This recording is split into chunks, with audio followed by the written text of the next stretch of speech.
Assalamualaikum warahmatullahi wabarakatuh. Selamat pagi semuanya. Hari ini di pertemuan keempat kita akan bahas tentang dinamika partikel. Ini sudah sempat kita bahas dulu di fisika umum. Sekarang kita akan melihat lebih jauh mengenai dinamika partikel ini. Sebelum kita mulai, kita harus tahu dulu dinamika itu apa. Dinamika itu adalah ilmu yang mempelajari pengaruh lingkungan terhadap keadaan suatu sistem. Jadi ini pengaruh dari lingkungannya diperhatikan. Jadi dasar rumusan persoalan dalam dinamika itu yaitu bila sebuah sistem dengan keadaan awal baik posisi dan kecepatannya diketahui dan ditempatkan dalam suatu lingkungan tertentu, bagaimanakah gerak sistem selanjutnya di bawah pengaruh lingkungan tersebut. Jadi intinya jika ada satu sistem dengan keadaan posisi dan kecepatan ditaruh nih misalnya di atas meja, kemudian si suatu benda di atas meja itu dikasih pengaruh, dikasih gangguan lah. Nah, itu yang disebut, itu yang jadi tanda tanya bagaimana gerak sistem selanjutnya di bawah pengaruh lingkungan tersebut. Jadi di sini pengaruh dari lingkungan diperhatikan. Penanganan soal dinamika ada dua, yaitu bagaimana menentukan spesifikasi pengaruh lingkungan pada sistem. Jadi di sini kita akan berbicara tentang konsep gaya. Jadi apabila suatu benda dikenai oleh gaya, maka benda itu akan bagaimana? Ada dua. Bendanya dapat berubah bentuk dan bendanya dapat berubah kedudukannya. Misalnya dari diam menjadi bergerak atau dari bergerak menjadi berhenti. Kemudian menentukan bagaimana gaya-gaya dari lingkungan mempengaruhi keadaan gerak sistem. Nah, kalau gaya-gaya dari lingkungan mempengaruhi keadaan gerak sistem itu nanti akan kita bahas pada hukum gerak, yaitu hukum-hukum Newton. Ini yang akan kita bahas. Dua hal ini akan kita bahas hari ini. Sebelumnya kita recall lagi, kita panggil lagi pengetahuan yang sebelumnya yang sudah kita bahas di fisika umum, yaitu gaya. Gaya itu biasanya dibayangkan sebagai dorongan atau tarikan, bisa didorong, bisa ditarik. Gaya itu merupakan besaran vektor dan interaksinya terbagi menjadi dua, yaitu bisa bersentuhan langsung, berarti itu gayanya itu bersentuhan langsung dengan bendanya. Kemudian tak bersentuhan itu contohnya medan listrik dan medan magnet. Nah, ini seperti tarikan dan dorongan. Ini dorongan, ini tarikan, ini apa ya? Kayak menendang bola gitu. Ini yang bisa bersentuhan langsung, sedangkan ini medan tidak, ini juga tidak. Ini muatan di sini nanti akan menghasilkan medan listrik dan ini medan magnet. Ya, ini adalah yang tidak bersentuhan langsung. Jadi dia ada dua, ada yang bersentuhan dan ada yang tidak bersentuhan. Kemudian kita masuk hukum 1 Newton. Hukum 1 Newton itu mengatakan selama tidak ada resultan gaya yang bekerja pada suatu benda, maka benda tersebut akan selalu pada keadaannya, yaitu benda akan diam. Kalau dia awalnya diam, dia akan selalu diam dan bendanya akan bergerak dengan atau benda yang bergerak akan tetap bergerak tapi dengan kecepatan konstan atau sering dikenal dengan sigma F sama dengan 0. Jadi sigma F sama dengan 0 itu artinya ada dua, yaitu benda yang diam akan tetap diam atau benda yang bergerak akan mempertahankan posisi bergeraknya. Jadi bisa jadi sigma F sama dengan 0 itu bukan selalu berarti bendanya diam ya. Bisa jadi bendanya juga bergerak tapi dengan kecepatan konstan. Jadi jangan salah lagi. Nah, tidak ada resultan gaya berarti sigma F-nya sama dengan 0. Dan benda yang akan selalu diam berarti kalau benda yang selalu diam itu percepatannya sama dengan 0 dan atau benda dengan kecepatan konstan percepatannya kan juga 0. Nah, itu artinya sigma F sama dengan 0. Dan tidak ada resultan gaya dan selalu pada keadaan itu disebut juga dengan hukum kelembaman. Hukum kelembaman itu disebut juga dengan sistem inersia. Sistem inersia itu adalah kecenderungan sebuah benda untuk mempertahankan keadaan gerak semulanya atau disebut juga dengan sifat malas benda. Jadi kalau dia awalnya diam, dia maunya diam aja. Kalau dia awalnya bergerak, dia maunya bergerak aja dengan kecepatan konstan. Sama kayak teman-teman, kalau udah rebahan, maunya rebahan aja. Tapi buat rajinnya kadang susah. Nah, itu disebut dengan sistem inersia atau hukum kelembaman. Di mana hukum kelembaman ini dipengaruhi oleh massa bendanya. Massa itu adalah sebuah ukuran dari inersia, yaitu ukuran kemalasan suatu benda untuk mengubah keadaan geraknya karena pengaruh gaya. Itu penjelasannya. Kemudian, kita masuk hukum 2 Newton. Hukum 2 Newton itu mengatakan percepatan sebuah benda berbanding lurus dengan gaya neto yang bekerja padanya dan berbanding terbalik dengan massanya. Atau A itu sama dengan sigma F per M. Atau sigma F sama dengan M kali A. Jadi hukum 2 Newton itu yang benar persamaannya ini ya. Karena dia dimulai dari percepatan. Percepatan sebuah benda berbanding lurus dengan gayanya dan berbanding terbalik dengan massanya. Maka A itu sama dengan sigma F per M, atau sigma F itu sama dengan M dikali A. Kemudian ini apa? Ini adalah gaya pada koordinat X, koordinat Y, dan koordinat Z. Satuan gaya itu secara SI adalah Newton, secara CGS adalah Dine, secara US adalah pound. Nah, ini dia konversi satuannya. Next, kita masuk ke hukum 3 Newton. Jika dua benda berinteraksi, berarti gaya yang dilakukan oleh benda pertama pada benda kedua adalah sama dan berlawanan arah dengan gaya yang dilakukan oleh benda kedua pada benda pertama. Atau disebut juga dengan gaya aksi reaksi atau F aksi sama dengan min F reaksi biasanya ya.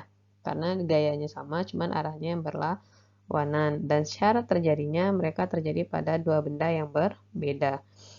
Nah, ini contohnya. Gaya yang bekerja pada orang sama besar tetapi berlawanan arah dengan gaya yang bekerja pada dinding. Jadi ketika si orang ini menekan si dinding, jadi gayanya akan sama besar, cuman arahnya yang berlawanan. Dan ini terjadi pada dua benda yang berbeda ya, pada orang dan pada dinding. Itu syarat-syarat terjadinya hukum 3 Newton. Nah, kita masuk macam-macam gaya. Ada gaya berat, yaitu gaya tarik bumi yang bekerja pada suatu benda. Jadi gaya berat itu digambarkan berarah tegak lurus menuju pusat bumi dimanapun posisi benda diletakkan, baik pada bidang horizontal, vertikal, dan bidang miring. Nah, seperti ini contohnya. Mau dia lurus, bidang miring, atau bagaimanapun, dia selalu menuju pusat bumi. Rumusnya itu W sama dengan massa kali gravitasi. Jadi untuk gaya berat ini dia dipengaruhi oleh gravitasi, sedangkan massa tidak dipengaruhi oleh gravitasi. Jadi massa mau dimanapun kita berada pasti massa kita akan sama. Tapi kalau berat kita ya beda lagi. Berat kita di bumi dengan berat kita di bulan beda nantinya. Kemudian gaya normal. Gaya normal itu adalah gaya yang bekerja pada bidang yang bersentuhan antara dua permukaan benda yang arahnya selalu tegak lurus dengan bidang sentuh. Jadi kalau gaya berat dia menuju pusat bumi, kalau gaya normal dia selalu tegak lurus dengan bidang yang bersentuhannya. Jadi dia akan selalu tegak lurus dengan bidang sentuhnya seperti ini, tegak lurus walaupun dia miring, datar atau gimana pun. Next, macam-macam gaya normal di beberapa kasus yaitu yang pertama kita lihat dulu kalau bendanya berada pada bidang horizontal seperti ini. Ini kan bendanya berada pada bidang horizontal. Kita lihat dulu gaya-gaya yang bekerja. Yang pertama pasti ada gaya berat menuju ke bawah. Kemudian pasti ada gaya normal yang selalu tegak lurus dengan bidang. Dalam arah sumbu Y berarti di sini teman-teman perhatikan arah sumbu Y. Benda tidak bergerak, nggak bergerak kan? Jadi kalau benda tidak bergerak, berarti sigma Fy-nya sama dengan 0. Sigma Fy sama dengan 0. Untuk mengidentifikasi gaya yang bekerja itu, sigma itu kan artinya jumlah. Lihat aja pada arah sumbu Y, gaya yang bekerja gaya apa saja. Ada N, ada W. Yang searah dengan sumbu Y berarti nilainya positif. Yang berlawanan arah berarti nilainya negatif. Yang searah sumbu Y yang mana? Yang N. Berarti N. Yang berlawanan arah W. Berarti N kurang W. W itu sama dengan M kali G. Maka N itu sama juga dengan N itu sama dengan M kali G. Itu kasus kalau dia berada pada bidang horizontal. Yang kedua, benda berada pada bidang horizontal dan dikenai gaya. Dikenai gaya ini maksudnya dia ditarik ya. Ini ditarik oleh gaya. Jadi nanti kerja kita yang pertama kita proyeksikan dulu. Karena untuk sudut kita proyeksikan dulu. Berarti ini FY. Ini FY. Berarti kalau ke sini adalah FX ya. Kalau dia searah sumbu X berarti dia cos, kalau dia arah sumbu Y berarti dia F sin. Berarti FY ini adalah F sin theta. Dan perhatikan searah dengan sumbu Y, sigma FY sama dengan 0 karena bendanya tidak bergerak. Sigma berarti artinya jumlah gaya apa saja yang bekerja. Ada FY, ada N karena dia searah dengan ini arahnya ke atas ya. Nah, karena dia searah dengan sumbu Y berarti FY-nya positif, berarti F sin theta ditambah N dikurang MG sama dengan 0. Maka pindah ruas, N itu sama dengan MG kurang F sin theta. Dari sana datangnya. Kemudian, benda pada bidang datar dan didorong dengan gaya. Kalau didorong, berarti kan F-nya ke bawah nih. Kita proyeksikan lagi. Aduh, maaf ya. Ini menggunakan alat seadanya saja. Kita proyeksikan. Berarti FY-nya arahnya ke bawah. Efeknya ke sini kan? Berarti efeknya ke sini. Efeknya ke sini nantinya. Karena FY-nya berarah ke bawah, maka gaya normal pada arah sumbu Y, sigma FY lagi sama dengan 0, karena tidak ada pergerakan terhadap sumbu Y, dia kan yang bergerak terhadap sumbu X aja nanti. Nanti bendanya kan didorong, berarti dia bergerak ke arah sumbu X saja, sedangkan terhadap sumbu Y dia diam. Maka sigma FY jumlah gaya yang bekerja pada sumbu Y. Ada N, ada FY, karena FY-nya bergerak ke bawah, berarti minus, ini juga minus, berarti N dikurang F sin theta dikurang MG sama dengan 0. Pindah ruas, maka dapatkan nanti N-nya sama dengan MG plus F sin theta. Kemudian yang keempat, benda bergerak pada bidang miring. Kalau pada bidang miring, nih yang pasti ada gaya berat yang selalu menuju pusat bumi, kemudian ada N yang selalu tegak lurus dengan bidang. Kemudian ini kita proyeksikan, ini kan kita proyeksikan. Ini nanti di sini ada F. Nah, bedanya kalau di bidang miring, di sini FY-nya adalah FY sin theta, di sini adalah F cos theta. Nah, gaya normal pada arah sumbu Y. Perhatikan lagi, pada arah sumbu Y, siapa aja yang ada? Sigma FY sama dengan 0, berarti ada N, ada min F cos theta. Kenapa minus? Karena arahnya ke bawah. Min F cos theta sama dengan 0. Hah, kenapa W-nya nggak dibawa? Dia kan tidak tegak lurus dengan arah sumbu Y. Ini kan udah beda lagi. Oke, maka N-nya itu sama dengan N F cos theta. Ini kalau bendanya berada pada bidang miring. Itulah macam-macam gaya pada bidang miring dengan beberapa posisi dari bendanya.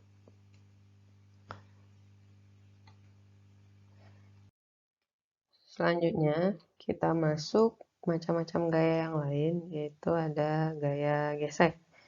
Nah, gaya gesek ini merupakan gaya perlawanan yang arahnya selalu berlawanan dengan arah gerak. Jadi, gaya gesek ini muncul antara dua benda yang saling bersinggungan. Contoh sederhananya saja dalam kehidupan sehari-hari seperti kita berjalan. Kita berjalan ke depan, gesekan kaki kita itu ke belakang. Makanya dia disebut berlawanan. Kemudian, gaya gesek ini ada dua. Ada gaya gesek statik dan ada gaya gesek kinetik. Gaya gesek statik ini merupakan gaya gesek antara dua benda yang relatif diam satu terhadap lainnya. Sedangkan gaya gesek kinetik merupakan gaya gesekan antara dua buah benda yang relatif bergerak yang satu terhadap yang lainnya. Jadi gaya gesek statik ketika benda diam, gaya gesek kinetik ketika benda bergerak. Ini ketika benda diam, maka yang terjadi itu F-nya itu lebih kecil daripada gaya gesek statik maksimalnya. Jadi kalau F-nya itu lebih kecil daripada gaya gesek, ya otomatis bendanya pasti akan diam. Sedangkan pada gaya gesek kinetis, F-nya itu lebih besar daripada Fs maksimalnya. Makanya dia bendanya bergerak. Nah, kemudian kalau kita lihat grafik antara grafik gaya gesek kinetis dan grafik gaya gesek statis, pada grafik ini diperlihatkan bahwa saat benda belum diberi gaya atau F-nya sama dengan 0 di sini ya. Ketika F-nya sama dengan 0, gaya geseknya pun sama dengan 0 kan. Nah, di sini F ini adalah F gesekan, di sini adalah F. Ketika F-nya 0 berarti F gesekannya juga 0. Nah, kemudian ketika gayanya dinaikkan, ini ketika gaya mulai dinaikkan secara perlahan, benda tetap diam hingga dicapai keadaan di mana benda itu tepat akan bergerak di sini. Di sini adalah benda tepat akan bergerak. Pada keadaan ini, gaya gesekan yang bekerja adalah gaya gesek statis maksimum. Nah, di sini bekerja gaya Fx maksimum yaitu mu s dikali dengan N. Nah, kemudian selanjutnya ketika gaya tarik F yang diberikan lebih besar daripada gaya gesek statik maksimum, maka benda akan bergerak. Nah, di sini benda akan bergerak dan di sini benda sudah mulai bergerak dan di sini benda sudah mulai bergerak ya. Nah, pada keadaan bergerak ini, gaya gesekan yang bekerja adalah gaya gesek kinetis. Di sini bendanya, gaya geseknya yang bekerja itu gaya gesek kinetis, yaitu Fk sama dengan mu k dikali N. Maka kalau bendanya sudah bergerak, maka F gesekannya itu sama dengan Fk. Oke. Oke, kita lihat contoh soalnya. Seorang ayah sedang bermain ski dengan anaknya. Si anak duduk di roda. Ada dua cara supaya roda ski yang diduduki anaknya tersebut bergerak. Dengan cara mendorong dan dengan cara menarik. Manakah yang lebih mudah? Jawabannya itu adalah mana yang lebih mudah mendorong daripada menarik. Kita buktikan. Oke, ketika si anaknya didorong oleh ayahnya, maka diagram gaya ini akan seperti ini. Dan ini ketika si ayahnya menarik. Jadi ketika mendorong, berarti dorongannya itu diberikan ke sini. Maka kalau kita proyeksikan, di sini ada F cos, di sini ada F sin, kemudian di sini ada N, di sini pasti ada gaya gesekan. Karena percepatannya itu ke sini, makanya arah gaya gesekannya itu ke kiri. Nah, di sini yang harus kita lakukan, yang pertama, kita cari dulu gaya-gaya terhadap sumbu X dan sumbu Y-nya. Ini terhadap sumbu X ya. Ini terhadap sumbu X sama dengan sigma F sama dengan M kali A. Kita lihat semua gaya yang bekerja di sumbu X. Yang searah dengan A positif, yang berlawanan arah dengan A negatif. Searah sumbu X berarti F cos theta dikurang Fx sama dengan M kali A. Ini yang searah dengan sumbu X. Kemudian yang searah dengan sumbu Y. Yang searah dengan sumbu Y berarti kan ini.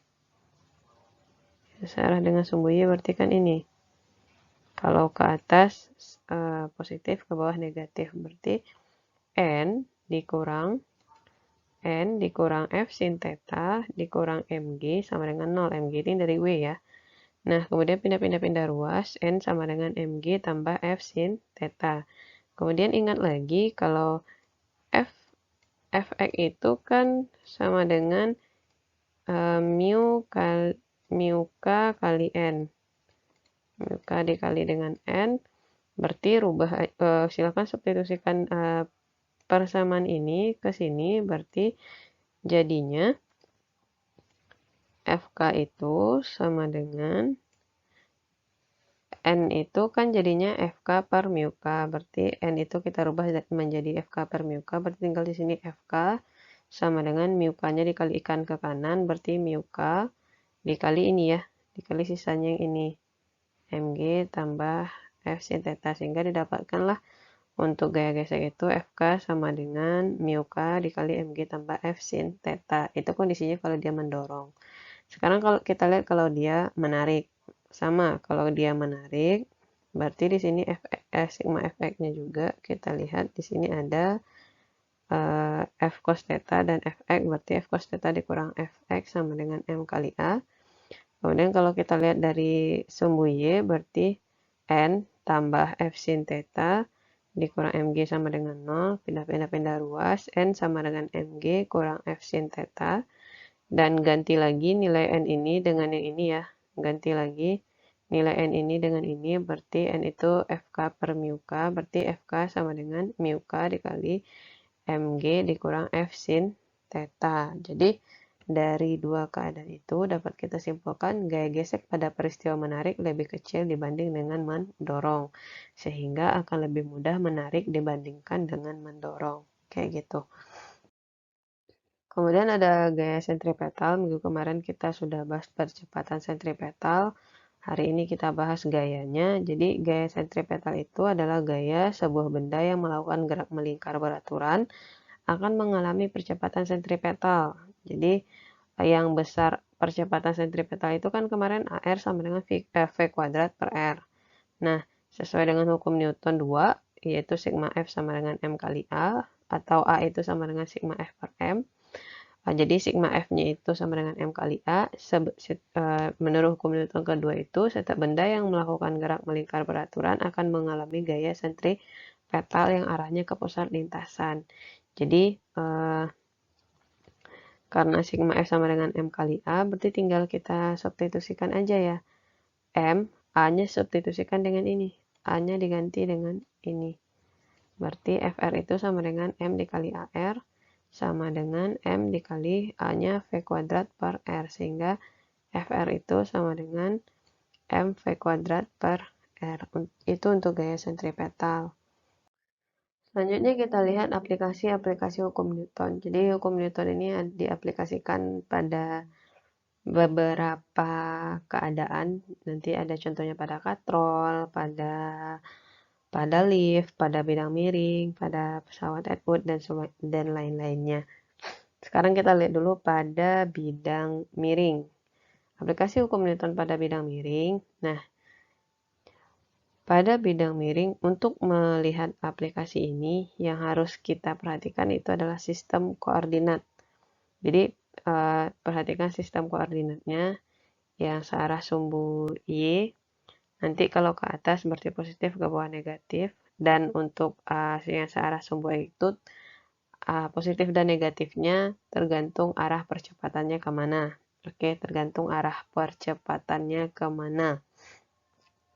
Di sini, pilih sistem koordinat dengan sumbu X sepanjang bidang miring dan sumbu Y yang tegak lurus pada bidang miring. Berarti sumbu X sepanjang bidang miring ini dan sumbu Y-nya yang tegak lurus dengan bidang miring.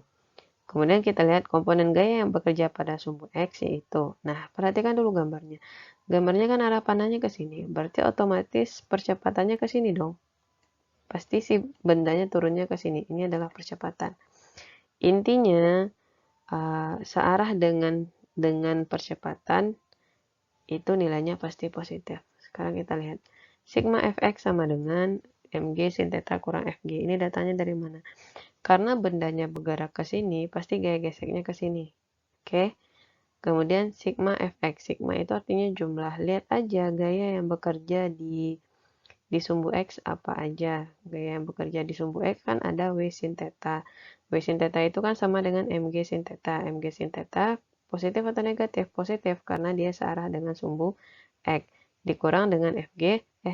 Ini karena dia searah dengan arah percepatan ya, makanya positif. Sedangkan ini dikurang dengan FG karena dia berlawanan arah dengan percepatan, makanya dikurang FG. Makanya sigma fx-nya itu sama dengan MG sin theta dikurang FG. Kemudian untuk sigma FY, perhatikan yang tegak lurus aja dengan sumbu Y, berarti di sini ada N dan W cos theta. Karena ke atas positif, berarti N dikurang MG cos theta itu untuk sigma FY-nya. Oke, ini untuk sigma Fx, ini untuk sigma FY. Ini kan kondisinya kalau M kali A-nya ini nanti kan sigma fx-nya saja, belum dibikin kalau sigma fx sama dengan M kali A, berarti nanti tinggal disubstitusikan aja ya. Substitusikan ini, nilai sigma fx itu ke sini nantinya. Oke. Sedangkan terhadap sumbu Y nanti kan dia akan tetap sama. Sigma fy-nya sama dengan 0 nantinya. Kan tidak ada pergerakan ke arah searah sumbu Y. Selanjutnya kita bahas aplikasi hukum Newton pada beda miring yang dihubungkan dengan katrol. Di sini masa katrol dan gesekan katrolnya kita abaikan karena kita tidak bahas gerak rotasi. Kecuali kalau kita bahas gerak rotasi nanti maka masa katrol dan gesekan katrol baru kita perhitungkan.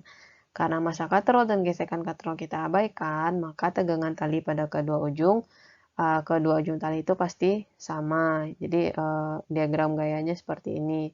Di sini ada W2, di sini ada W1, dan di sini pasti ada gaya N yang tegak lurus bidang. Kemudian kita proyeksikan WW-nya, jadi di sini ada W sin theta, di sini ada W cos theta. Yang ini gimana? Ada N nggak? Enggak. Di sini ada N nggak? Enggak, karena bendanya kan nggak di atas bidang, tidak di atas permukaan, tapi digantung. Maka nggak ada N di sini, cuma ada W. Kemudian ini ada gaya tegangan tali yang mempertahankan agar bendanya tidak putus. Di sini juga ada gaya tegangan tali yang mempertahankan agar talinya tidak putus. Di sini ada T2, di sini ada T1 aksen. Nanti ini dapat kita bikin saja gaya tegangan tali itu ke sini satu, terus ke sini satu. Di sini berarti nanti bisa kita bikin ada T1, di sini ada T2. Oke, yang pertama kita lihat dulu sigma F sama dengan M kali A. Kita mau mencari percepatannya di sini. Karena bendanya bergerak ke bawah, pasti A-nya ke bawah, ini pasti ke sini kan. Pergerakan katrolnya. A-nya ke sini, baru turun ke sini. Sigma F sama dengan M kali A. Kita perhatikan saja gaya yang bekerja searah dengan percepatan A-nya. Berarti ada W2 ke bawah positif, W2 ditambah ini juga ke bawah, berarti T2 aksennya dikurang T2 ditambah T1 kan di searah, dikurang T1 aksen, kemudian dikurang W sin theta sama dengan M dikali A. Gimana dengan W cosnya? W cosnya kan enggak, kan tidak searah dengan percepatan A, makanya ini tidak digunakan. Sehingga karena T1, T2, T1 aksen, T2 aksen itu sama katanya, berarti ini bisa kita coret. Nah, berarti W2 itu, berarti A itu nantinya W2 dikurang W1 sin theta per M1 tambah M2. Kenapa M1 per M2? Karena masanya ada 2, ada ini dan ini. Itu untuk percepatan. Kemudian kita lihat resultan gaya yang bekerja pada balok 1. Ini gunanya biasanya untuk menentukan gaya tegangan talinya. Nah, pada balok 1 ya, di sini ada T1 tadi saya bilang, di sini pasti ada W nantinya. Di sini ada N. Aduh, nggak lurus lagi. Di sini nanti ada W cos theta, di sini ada W sin theta. Yang searah dengan balok 1 berarti cukup perhatikan yang gaya yang di sini saja. Oke, dan A-nya pasti ke sini. A-nya ke sini berarti searah dengan A positif, berlawanan arah dengan A negatif. Berarti searah dengan A siapa? T1. Berlawanan arah dengan A siapa? W sin theta. Berarti T1 kurang W1 sin theta sama dengan, karena kita cuma bahas balok 1, berarti M1 kali A. Berarti T1 dikurang W1 G sin theta. Kenapa jadi M1 G sin theta? Karena W itu kan M kali G. Karena dia W1 makanya M1. Berarti T1 kurang M1 G sin theta sama dengan M1 dikali A. Sehingga kita dapatkan gaya tegangan tali itu T1 sama dengan M1 kali A tambah M2G sin theta. Itu untuk balok pertama.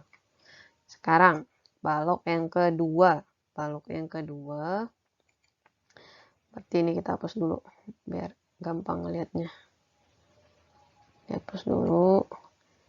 Di sini nantinya ada, tadi kan ini ke sini, ini ke sini. Di sini ada T2 nantinya. Di sini ada W2. Nah, karena dia pada balok kedua, berarti yang kita perhatikan cukup gaya yang ada di sini saja. Berarti searah dengan A, A-nya kan ke sini, A-nya kan ke bawah. Searah dengan A berarti positif, berlawanan arah dengan A negatif. Berarti sigma F2 sama dengan M2 kali A.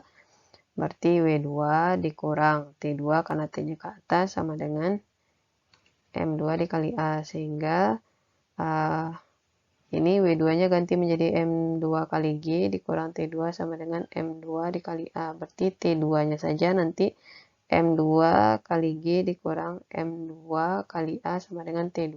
Berarti T2 sama dengan M2 kali G dikurang A di dalam kurung nantinya. Silahkan diselesaikan.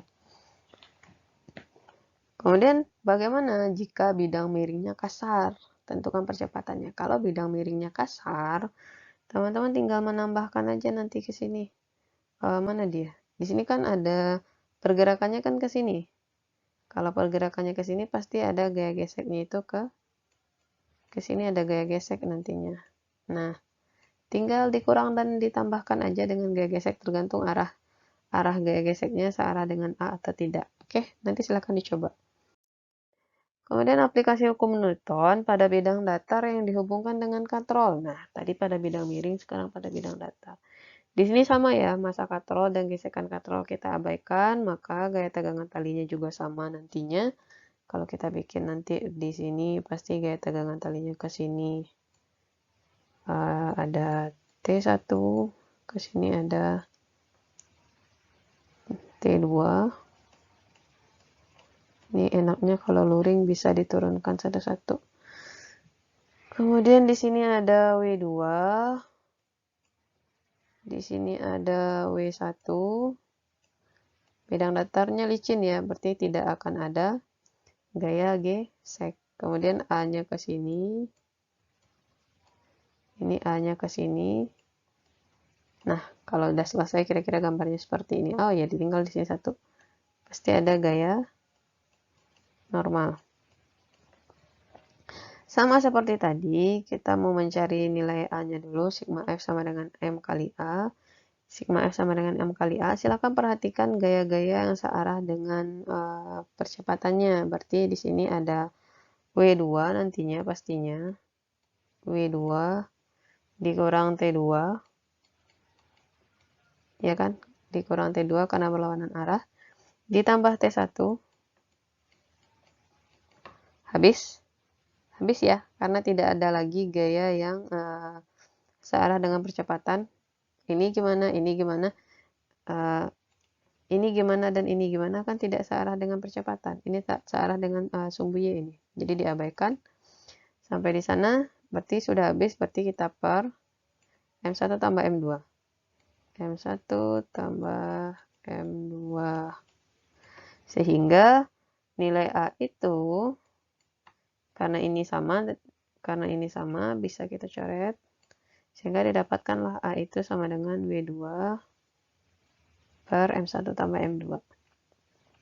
Ya, sedangkan untuk resultan gaya yang bekerja pada balok 1 dan balok 2 sama kayak tadi. Pada balok 1 berarti kita tinjau yang di X saja. Tinjau di X saja, berarti yang ini aja kita tinjau. Ini berarti sigma F sama dengan M kali A. Yang ada kan cuma T1 saja. T1-nya searah lagi dengan A. Berarti T1 sama dengan M1 kali A. Udah. Dapatkan gaya tegangan talinya ini. Kemudian untuk resultan gaya yang kedua. Silahkan perhatikan yang ini. Nah ini. Berarti ada W2 yang searah dengan A. Berarti ada W2 dikurang T2 sama dengan M2 dikali A. Berarti W2-nya ganti dengan M2 kali G. Berarti M2 kali G dikurang T2 sama dengan M2 dikali A. Sehingga T2 itu nanti jadi kuning.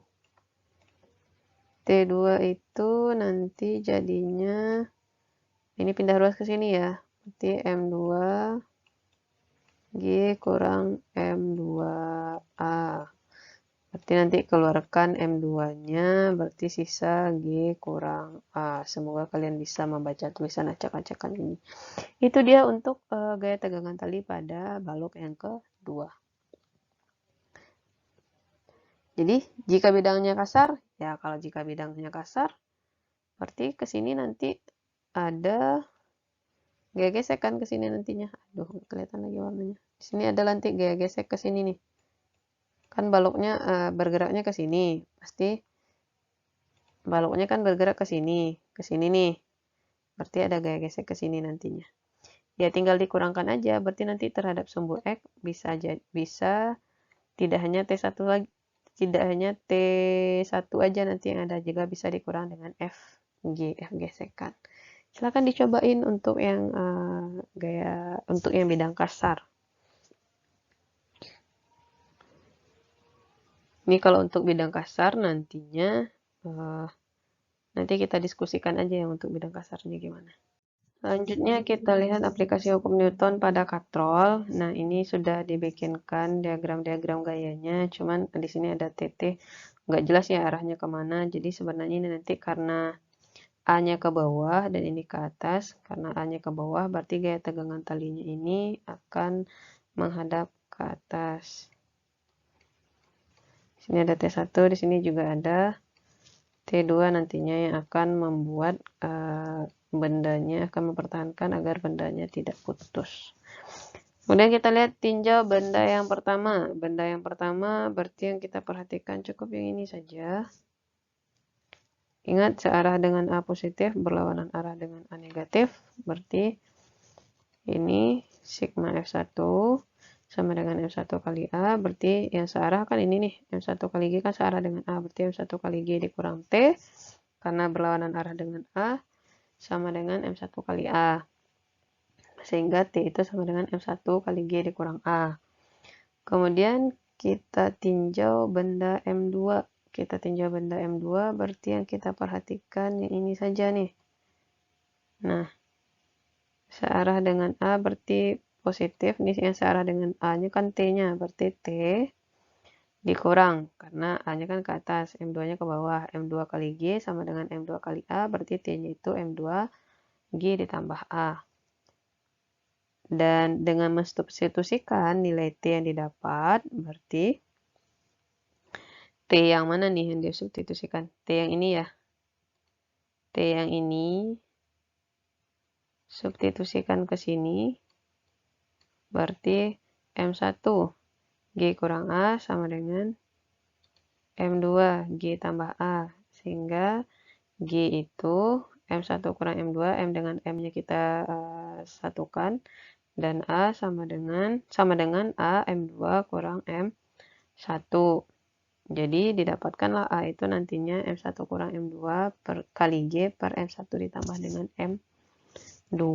Itu untuk mencari nilai A-nya. Tapi kalau mau menggunakan cara yang tadi boleh nggak, Bu? Ya boleh-boleh aja. Jangan kalau nggak pakai cara substitusi ini boleh. Kayak kita mencari yang di bidang datar tadi boleh juga. Kita cari dengan sigma F sama dengan M kali A saja. Sigma F sama dengan M kali A. Boleh. Silakan dicobakan nanti apakah hasilnya sama dengan A yang ini dan silakan tentukan mana cara yang lebih gampang untuk dimengerti. Selanjutnya kita lihat aplikasi hukum Newton pada lift, baik itu ini adalah pada lift dalam keadaan diam atau bergerak dengan kecepatan konstan. Ingat, kalau kecepatannya konstan berarti A-nya pasti sama dengan 0 ya. Di sini komponen pada sumbu Y-nya adalah sigma Fy sama dengan N dikurang W. Baik liftnya dalam keadaan diam atau bergerak dengan kecepatan tetap atau GLB, pada komponen sumbu Y berarti delta Y-nya sama dengan 0. Sehingga di sini sigma Fy-nya itu sama dengan 0, yaitu N dikurang W sama dengan 0, N itu sama dengan W, N itu sama dengan massa kali gravitasi nantinya. Ini pada keadaan diam atau bergerak dengan kecepatan konstan. Kemudian pada lift dipercepat atau diperlambat ke atas. Ingat lagi komponen gaya pada sumbu Y-nya itu sigma Fy sama dengan N dikurang W. Karena bentuknya kan seperti ini nih. N-nya kan ke atas, N dari orang yang di liftnya, kemudian ada W-nya, W dari gaya berat dari orangnya ke bawah. Pokoknya komponen pada sumbu Y-nya ini, sigma FY sama dengan N dikurang W. Jika liftnya bergerak ke atas, maka mengalami percepatan A, maka sigma FY-nya itu kan sama dengan M kali A. Kalau dia bergerak ke atas, maka N dikurang W sama dengan M dikali A. N sama dengan W ditambah M dikali A, sehingga N itu sama dengan M A ditambah G. Sekarang, jika liftnya bergerak ke atas yang mengalami perlambatan, dia sama-sama ke atas, tapi yang satu mengalami dipercepat, yang satu diperlambat, maka bedanya ditambah, maka ini jadinya min. Maka sigma FY-nya sama dengan M dikali min A, berarti N kurang W sama dengan min M dikali A, min M dikali A karena A-nya minus, sehingga N-nya itu nanti M kali G dikurang MA atau N itu sama dengan M dikali G dikurang A. Ini bedanya jika dia dipercepat atau diperlambat ke atas. Kemudian dia dipercepat atau diperlambat ke bawah. Kalau ke bawah, sigma FI-nya jadinya W dikurang N kan? Kan dia bergerak ke bawah. Kalau bergerak ke bawah berarti yang searah dengan A berarti positif, berarti W dikurang N. Jadi jika lift bergerak ke bawah mengalami percepatan, sigma FY sama dengan M kali A, W kurang N sama dengan M kali A, berarti N sama dengan W dikurang M kali A, maka N-nya itu nanti M dikali G M dikali G kurang A. Ini dia. Cuman kalau dia bergerak ke bawah mengalami perlambatan, ya ganti aja A-nya dengan min A. Nanti persamaannya menjadi N sama dengan M kali G ditambah A. Ini untuk persamaannya. Nah, ini latihan, silahkan dicobakan. Ini latihan-latihan yang akan kita lakukan hari ini. Ini juga, dan ini adalah tugasnya nanti yang harus dikerjakan. Oke, sekian. Mari kita lanjutkan dengan sesi diskusi.